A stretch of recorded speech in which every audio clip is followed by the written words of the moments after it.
Hello. Today's episode, I want to cover a few tips on writing a treatment for a music video. Before I begin working on a treatment, I have to listen to the song first. I gather as much information from the song as I can. Sometimes I like to write down the lyrics and I get to read it on paper. And I just try and get an idea.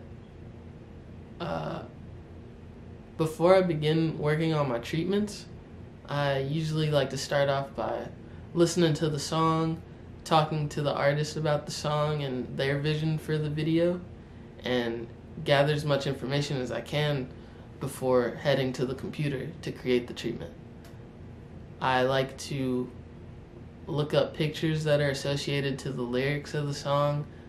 I write out descriptions for each scene. I try and imagine how many scenes we may need for this song. Maybe we need a few scenes, maybe. I like to create my treatments in Google Docs. It's fairly easy to use. It's very accessible for other people. It's easy to share it with a group of people. The treatment is a blueprint for your music video, and I just think it's very crucial to keeping you organized and keeping you thinking about every little thing about your music video. Before we can clear our treatment, we have to make sure we have some sort of budget to cover the things in our treatment. So I would suggest taking the time to go over what's in the treatment. You can circle the props you wrote down, circle the locations you might have wrote down, think about how many people would be on set that day for those days you're shooting. All those things fall under your budget, and they just have to be considered. Just especially if you're working with other people. After you tally up your expenses, I think a good thing to do would be to try and take away some things to try and get the same result. So after you get an idea of what your budget may look like, I think an important thing you can try to do is see what you can eliminate from what you're paying for.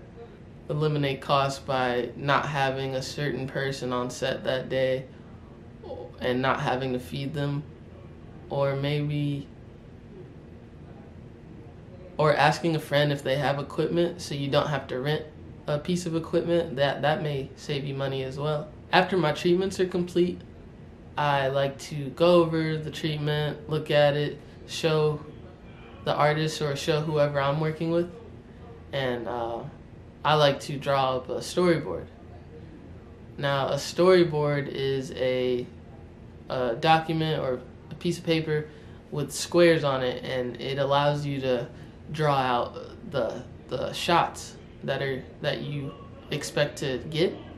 You can draw out stick figures in these small boxes, and you can write descriptions in there, and I think the storyboard is very important on set just to have. It keeps you organized, and I just like having it near me when I'm shooting personally.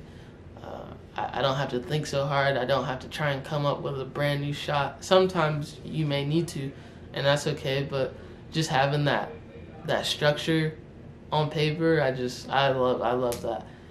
And a storyboard is also helpful for working with another videographer or director of photography, and it just helps them see your vision as a director or as an artist shooting your videos. Storyboarding is great. I just schooled you. Thank you for watching. This is Akin's Film School. Thank you. You can subscribe, hit the bell, and like so you can get the notification to my new videos. You can book consultation time with me through Calenly in the description below.